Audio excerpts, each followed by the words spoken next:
Nyala had always believed she was living a dream. Her life was the kind that other women in the village of Kiwanda prayed for. She had a husband who was not only wealthy, but also respected by all.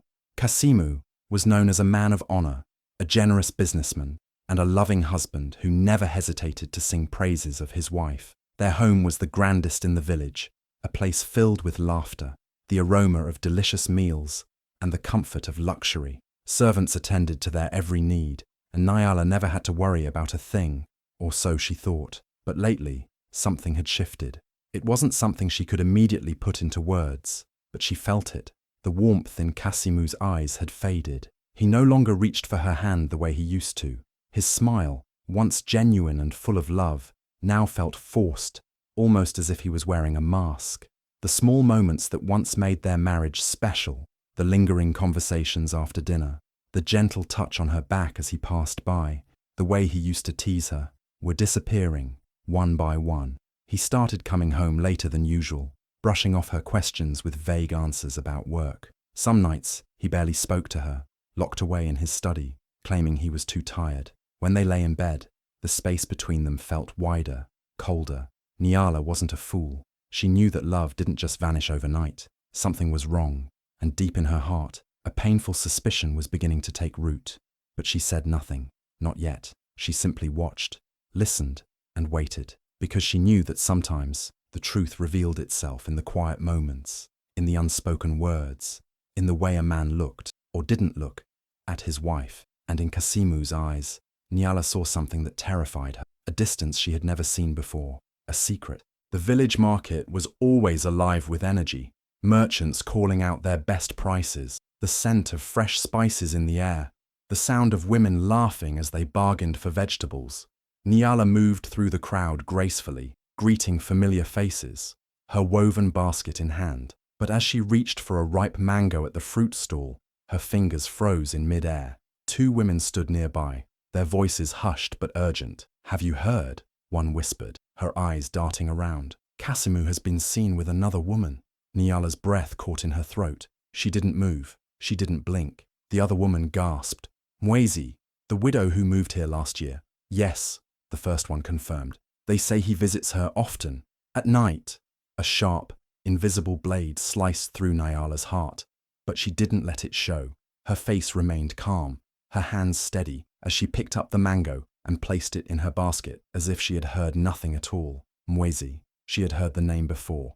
A widow, young and beautiful, with striking eyes that held a dangerous kind of charm. She had arrived in Kiwanda barely a year ago, yet her name was already spoken in hushed tones, always linked to powerful men. Some said she was unlucky in love. Others said she was the kind of woman who thrived on the attention of men, especially those who belonged to someone else. Nyala's mind raced, but she forced herself to remain still. If this was true, if Kasimu was betraying her, she would not react like a fool. She would not run home and cry. She would not confront him in a rage and let him see her pain. Number A woman who acted on emotions alone was a woman who lost the battle before it even began. So Nyala smiled, thanked the fruit seller, and walked away as if her world hadn't just shifted. She moved through the market, nodding at familiar faces, answering greetings with warmth. She walked like a woman whose heart wasn't breaking inside her chest, but inside, her mind was already working. She would not accuse Kasimu without proof. She would not give him the satisfaction of seeing her hurt. Not yet. If he thought she knew nothing, he would be careless. He would let his guard down, and that was when she would find the truth. So that night, when Kasimu came home late, offering the same tired excuses, Nyala simply smiled and kissed his cheek. When he looked at her, searching her face for any sign of suspicion, she gave him none. She let him believe that she was still the devoted wife who trusted him completely. But in the quiet of the night, as Kasimu slept beside her, Nyala lay awake with her eyes wide open. And in her heart, a dangerous fire had begun to burn. Nyala had always trusted her instincts, but now she sharpened them like a hunter tracking prey. Every little detail that once seemed harmless now felt like a piece of a puzzle she had ignored for too long. The scent of unfamiliar perfume clung to Kasimu's clothes, a floral, musky fragrance that was too sweet to be his. He no longer held long conversations with her at dinner, but she often heard his hushed whispers late at night, his back turned as he spoke in a voice too low for her to catch. And then there was the bracelet. a delicate gold bangle with tiny diamonds that sparkled under the candlelight. When she had asked about it, Casimu had barely looked at her. "A gift from a client," he had said, tossing it onto his desk.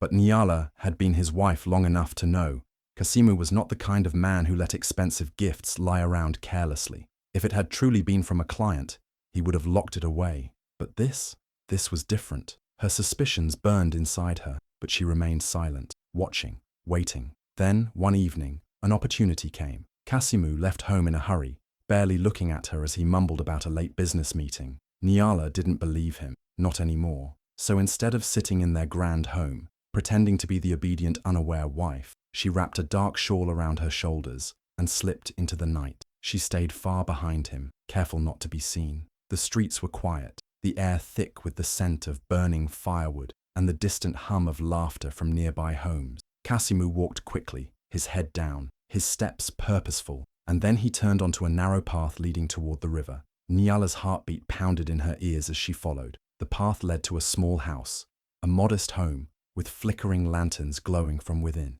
And just as she reached a hidden corner where she could see everything without being seen, the door opened. Mwezi. She stepped onto the porch, her dark eyes gleaming, her lips curved into a knowing smile. She was breathtaking in a way that made men weak, draped in a silky red cloth that clung to her curves, gold bangles shimmering on her wrists. And then she laughed, a soft, seductive sound that sent a dagger straight into Nyala's heart. Casimu said nothing. He only smiled before stepping inside. The door closed behind them. For a moment, Nyala couldn't breathe. A sharp pain twisted inside her chest, but she swallowed it down. She had expected this. She had prepared for this. She could have turned back. She could have confronted him right there, screamed, wept, begged. But that was not the woman she was going to be. No, Nyala would not cry. She would not beg. She would play a game, a dangerous game, one that neither Casimu nor Mwezi would see coming. Nyala moved with patience, like a lioness watching her prey from the tall grass. She didn't scream, didn't confront Casimu, didn't let a single flicker of pain cross her face. Instead, she became the perfect wife. She greeted Casimu with warm smiles, placed his favorite meals before him, and listened attentively when he spoke about his day. She made him believe that nothing had changed, that she was still the devoted woman who trusted him without question. And Casimu, he fell for it. He mistook her kindness for naivety. He believed his secret was safe. That was his first mistake. Nyala knew that confronting him outright would do nothing. Men like Casimu were arrogant. They thought they were untouchable. If she wanted to win this battle, she needed to be smarter. And so, she did the unthinkable. She befriended Mwezi. At first, Mwezi was cautious. Perhaps she suspected that Nyala knew something. Perhaps she felt the sharpness beneath Nyala's sweet words. But Nyala was careful. She played the role of the unsuspecting wife perfectly. She visited Mwezi's small shop near the market, complimenting her beauty, admiring the fabrics she sold. She laughed at Mwezi's jokes, casually mentioning Casimu as if he were nothing more than a loving husband who occasionally forgot to bring home gifts. And slowly, Mwezi's guard lowered. Nyala invited her for tea, pouring the finest blend into delicate cups as they sat in her grand home. She asked Mwezi about her life, her past, her struggles, and Mwezi, drunk on her own arrogance, began to talk. She spoke of the hardships she had faced, the men she had charmed, the ways she had always found her way out of trouble. She spoke of Casimu like he was a prize she had won, laughing as she told Nyala how easily men grew weak in her presence. But beneath the surface of her stories, Nyala saw something else, secret, dark, dangerous secret. Mwezi wasn't just a widow. She was a woman with a past, tangled in lies. She had been involved with powerful men before, men who had mysteriously disappeared, men who had ruined their own lives chasing after her. And now, she had set her sights on Casimu. But what Mwezi didn't realize was that she was no longer the hunter. She was the prey. Every word she spoke, every boastful confession, was adding to the trap that Nyala was setting. And soon, when the time was right, those very secrets would be the weapon that destroyed her. Nyala knew that fear was a powerful weapon. It could make even the strongest person crumble. And so, instead of confronting Casimu or Mwezi outright, she let paranoia do the work for her. She started with small, almost invisible moves that would creep into their minds and slowly tighten around them like a noose. One morning, before Casimu left for work, she slipped a note into his robe pocket. just a small piece of parchment with 6 simple words. I know your secret, but I forgive you. When he found it later that day, his hands trembled as he read it. Forgiveness? What did she know? Was it a trick? He looked around, suddenly suspicious of every gaze, every whisper. That night, he barely touched his food. He forced a smile, but Nyala could see the uncertainty in his eyes. With Mwezi, she was even more subtle. One afternoon, as they sat sipping tea, Nyala leaned in slightly, her voice soft, but loaded with meaning. A woman always knows when her husband is hiding something, she said, stirring her tea slowly. Mwezi laughed, but it was forced. Her fingers tightened around the teacup, and for the first time, she didn't look so confident. And then, Nyala went further. She started making casual remarks in public, loud enough for the village women to hear. Some men are so blinded by beauty that they don't see the knife behind the smile, she mused at the marketplace. It's always the foolish ones who learn too late. The women exchanged glances. They didn't know exactly what Nyala was hinting at, but gossip spread like wildfire. Soon, whispers filled the village, about men who strayed, about women who were not what they seemed. Kasimu and Mwezi, once so sure of themselves, began to feel the weight of unseen eyes. Every time they were together, it felt as if someone was watching. Every conversation felt like a trap. They started to argue, small, sharp words that cut deeper than they realized. And just when they thought the worst had passed, Nyala made her final move. She planned an elaborate feast at her home, inviting the village elders, traders, and women of high status. Kasimu had no choice but to attend, and, in a gesture of kindness, Nyala extended an invitation to Mwezi as well. Mwezi hesitated. She felt uneasy, but what choice did she have? Refusing would make her look suspicious, and so she walked right into the lion's den, unaware that Nyala's trap was about to spring. Nyala had spent weeks preparing for this moment. She had gathered information carefully, weaving a web so tight that Mwezi wouldn't be able to escape. It wasn't just about the affair anymore. No, this was something bigger. Mwezi had been stealing from Kasimu, playing him like a fool while he believed he was the one in control. Mwezi had told Kasimu she was starting a small trading business and needed financial support. A few gold coins here, a few more there, always with the promise of great returns. But the business didn't exist. The money had vanished, just like it had from the pockets of other men in other villages Mwezi had ensnared before. Nyala needed to expose her, but she couldn't just accuse her outright. She had to do it in a way that no one, not even Kasimu, could deny. So, she planned a feast.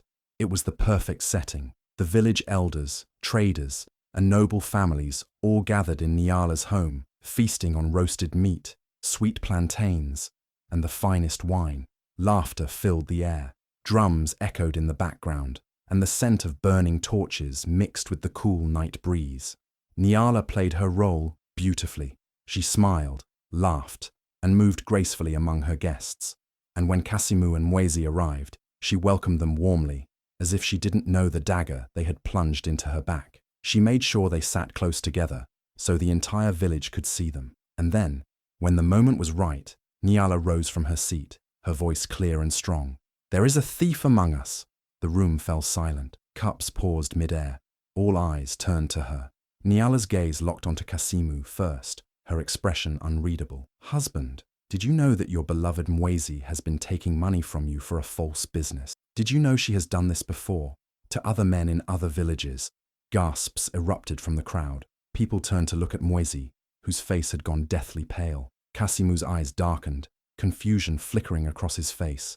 "Nyala, what are you talking about?" But Nyala wasn't finished. She turned, and from the shadows, a man stepped forward. His name was Jabari, a trader from a distant village, one of Mwezi's former victims. "It's true," Jabari said, his voice bitter. "Mwezi did the same to me. She swore she loved me, that we would build a future together. I gave her my gold, my land, everything, and then she disappeared. And now, I see she has found another fool to drain dry." All eyes fell on Mwezi. Her lips parted, but no words came. She had no excuse, no way out. The evidence was overwhelming. Kasimu's entire body tensed as realization hit him. His face twisted with rage and humiliation. He had been played, not just as a cheating husband, but as a fool. And now, the whole village knew. Kasimu had always been a man of pride, a merchant whose name commanded respect in Kiwanda. People admired his wealth, his power, and the influence he held over the marketplace. But now, that name was nothing but a joke. Overnight, he had gone from a respected businessman to a man whose foolishness was whispered about in every corner of the village. The betrayal cut deeper than he had ever imagined. He had risked everything for Mwezi, believing her sweet words, her soft smiles, her empty promises. And now everyone knew he had been nothing more than a pawn in her game. The merchants who once trusted him began pulling away. They no longer saw him as a wise trader, but as a fool who had let a woman rob him blind. At the marketplace, the change was undeniable. When Kasimu walked through the stalls, traders who once greeted him with warm smiles now avoided his gaze. Some even chuckled behind his back. They whispered, "The great Kasimu, outwitted by a woman." Business partners refused to meet with him. Deals that were once certain suddenly vanished. His wealth, once unshakable, began slipping through his fingers like sand. Kasimu tried to recover, but the damage had already been done. Trust in business was everything, and his had been shattered. Meanwhile, Mwezi knew her time in Kiwanda was over. The villagers no longer saw her as the mysterious, enchanting widow. She was now the schemer, the liar, the woman who had tried to destroy a marriage and a man's fortune. She could feel the weight of their stares, the judgment in their eyes. Women who once envied her beauty now looked at her with disgust. Men who had once admired her charm now saw her for what she truly was. She packed her things, ready to disappear into the night, just as she had done in other villages before. But Nyala wasn't going to let her slip away so easily. Nyala had spent weeks playing this game carefully, piece by piece, and she wasn't finished yet. The trap had been set. Mwezi thought she could run, but Nyala was about to make sure she faced the consequences of her deception. Mwezi had always been confident that she could outsmart anyone. She had built her life on deception, moving from village to village, weaving lies, and taking what she wanted before slipping away unnoticed. But this time, she had underestimated Nyala. The village elders gathered in the square, their faces stern as they listened to the evidence against Mwezi. Witnesses came forward, men from other villages who had fallen for her tricks. Just like Kasimu, the stories were all the same: promises of love, whispered words of devotion, and then, when their guards were down, she drained their wealth and vanished. Kasimu, still seething with anger and humiliation, stood before the elders.